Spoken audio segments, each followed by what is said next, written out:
These are the tribulations of Paulette.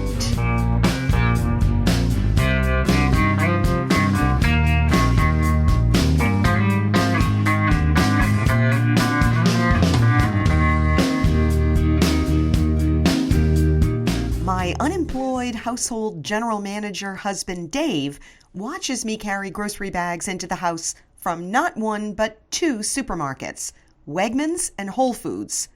"Jesus, you bought a lot of stuff," he says as he reaches for a giant kettle chip bag. He looks at the price. "These are expensive." "You guys are good for about 4 of those a week," I say. "Will you give me a hand here?" Dave empties a Wegmans bag that contains a dozen boxes of Kleenex. "Why do we need all this Kleenex? No one's had a cold all winter." "We're using it as toilet paper," I say. "It was a bad habit that's gotten out of control." "What are you talking about?" Dave asks. The truth is that when Susanna, our housekeeper, realized that Dave had lost his job, she assumed that she'd be the next to go. As a result, she's brushed up on all sorts of things that used to go by the wayside, like dusting behind the beds and vacuuming the basement stairs. She started using Fabuloso, the Brazilian Windex that has an olfactory addictiveness. Dave thinks she mops the driveway with it. "I can smell that stuff all the way down in the Pete's parking lot," he says. "What the hell's the matter with Pine Sol?" Then Susanna started playing Martha Stewart with our toilet paper. First, she folded the loose edges into a triangle, like they do at hotels. The boys loved it, but became enslaved by it. After they'd used the bathroom, I'd hear "Ma," the dreaded summons to their fetid chamber to craft the necessary redo on the triangle. Susanna, noticing that we both liked and emulated her toilet paper art, took it one step further. She bought colorful dinosaur and flower stickers to affix the point of the triangle back in place. By then I was concerned that the kids were trashing a good amount of toilet paper just trying to get the sticker off and salvage it. I pointed this out to Susanna, who adopted yet another new tactic. She curls the loose ends of the toilet paper into a perfect rosette that sits atop the roll. No one can replicate it, and it looks too good to use. So now we wipe our butts with Kleenex. Dave opens the bills at the kitchen counter as I continue to put away the groceries. $300 to clean Caroline's rug, he asks. Well, since we spilled the red wine all over it, I offered to pay for it, and she took me up on it. She served the red wine. It should be her problem, Dave says, and we agree on that. As I finish putting the groceries away, I get a familiar little stab. I need some physical attention. Rather than face rejection by Dave, I ask him if he could please go to the basement and vacuum up around the cat litter boxes, a place that Susanna won't go near because she really hates cats. I figure that'll take him about 15 minutes, which is plenty of time for me to have a go with the intruder. I take myself upstairs on the premise of making our bed and doing some laundry.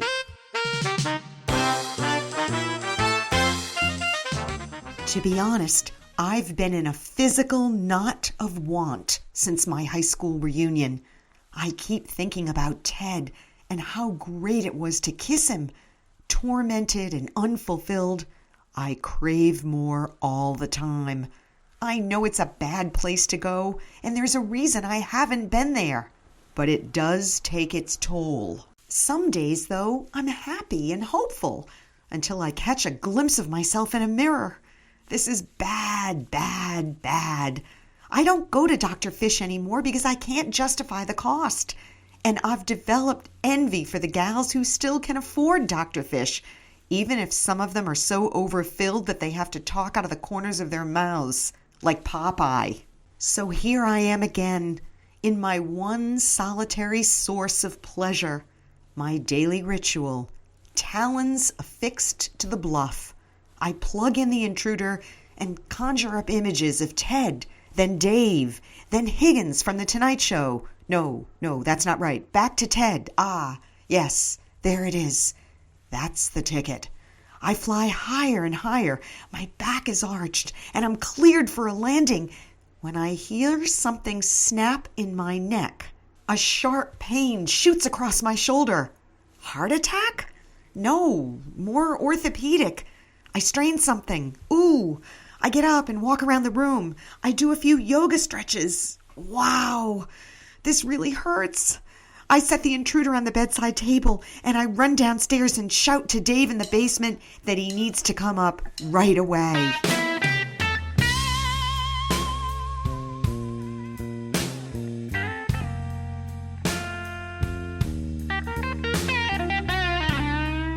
Dave massages my shoulder and neck for a couple of minutes, but the pain increases. It's as if a tiny soldier from Ned at the museum is holed up in my shoulder with a rifle. When he shoots, the bullet goes down my arm and out my elbow. "What the hell did you do?" Dave asks. "Well, I was making the bed," I say, which is sort of true. "You better call the doctor," Dave says. "You might have a pinched nerve, or worse." As I'm about to dial my internist, the back doorbell rings. When I go to answer it, I am surprised to see Dolly out of her car and dressed to the nines. She's got eyeglasses on, a pencil skirt, and a snappy houndstooth blazer. With her is Owen Hamish, her boss. "We're here to check out your house," she says, pushing past me and stepping into the kitchen with Owen. Dave and Owen shake hands. "Oh my God, Dolly," I say, "I completely forgot that you were coming. I did something to my neck and I have to go to the doctor, like right now." "Don't worry," she says confidently. "I know this house well enough to show myself around." She looks at our breakfast dishes still in the kitchen sink. "It's usually neater than this," she says to Owen Hamish. "I'll show you around," Dave says, and the three of them disappear around a corner. Nobody seems the least bit concerned that I'm suffering from what could be a serious injury. The doctor's office tells me to come to urgent care immediately. 2 hours later, I'm back with prescriptions for Percocet and Naproxen and a preliminary diagnosis of a herniated cervical disc. Orgasms, as it turns out, can be dangerous. "How'd you make out?" Dave asks. "They think it's a herniated disc. I have tons of drugs, and they want me to have an MRI. "How did you make out with Dolly and Owen?" Tough to say what they thought of the house or even what they can get for us. Owen didn't talk too much, but they did whisper a lot when they saw that our bed wasn't made. They also saw your vibrator on the nightstand, Paulette. It was still running. "Say, is that how you—" I'm not sure," I say quickly. "I told you to go easy with that thing," Dave says. "It was as hot as hell. It might have caught fire." "It's a bad habit that's gotten out of control," I say. "Second time I've heard that today," Dave says as I finger a Percocet. "What do you have there?" "Big, bad drugs," I say. "I think I need one." "It's all right. I'll pick up the kids," Dave says. "Take a half of one and lie down, why don't you?" But I can't lie down because it hurts. So I take half a Percocet and go to my computer. I check Twitter, and it's all tweets about anal sex still. And ugh, gross. Who are these people? The Percocet is starting to kick in. I head to Indeed.com to browse available jobs. Hey, all these jobs look pretty good. I hit apply for every one of them. Maybe the word apply is stuck in my head as the name for Biscuits deodorant, and this is Pavlovian. Whatever it is, I can't stop, and all prospects sound possible. As I compose a cover letter promoting my skill set to be the director of the Heathwood Nursing Home, the phone rings. It's Bertie, my 90-year-old girlfriend, and she's very excited. "Paulette, we got jobs," she says. "Who got jobs?" I ask. "Howard and I did. We're going to work in the food department at Costco. We were in training all day and we start tonight.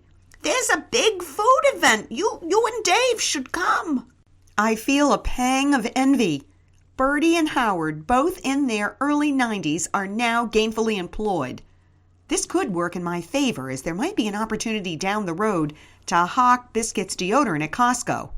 "I'll be there tonight," I say, and hang up. The last job online I apply for is a new business position in life sciences with the British consulate. Then I crawl into the den and pass out on the sofa. I dream beautiful but disturbing and salacious dreams orchestrated by the Percocet. I wake up with a start from a dream where I'm having unbelievable sex with a wonderful man who turns out to be Lorne Michaels. After we feed the kids, Dave decides not to go on the Costco trip because he doesn't want to rack up extra babysitting charges. You go, he says. Like this, I say? I'm really out of it from the Percocet. You're all right, he says. Get your keys. He conducts a sobriety test on me in the driveway, which I pass, but barely. I manage to get my half-stoned, broken body down to Costco, which is about 4 miles away. An elderly man stops me on the way in. Card, please, he asks. Oh, I forgot mine, I say. I'm just here to see some friends in the food department. You can't go in without a card, the man says. You have to go to customer service. But what if I'm just visiting, I ask. That's what everyone says. This isn't like Monopoly, miss. I go to the customer service area where there's a huge line. Off to the side, at a window where there is no line, I see a stack of job applications. The sign above says, Apply. I stagger toward it, moth to flame. Probably shouldn't be driving after all. I fill in the application with a number 2 pencil. Yet another bad habit that's gotten way out of control.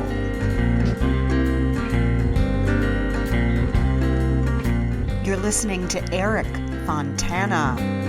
The light outside is growing dim, and I am going home. I've been to work on time each day, and now my work is done. I climb the stairs to your room. My key unlocks your door. You're lying in your living room with all your makeup on. And I give a little hug, give a little hug, give a little hug, give a little hug, give a little hug to my baby. Next time, Turkish fart. Till then, ta-ta. Your chair is mighty comfortable.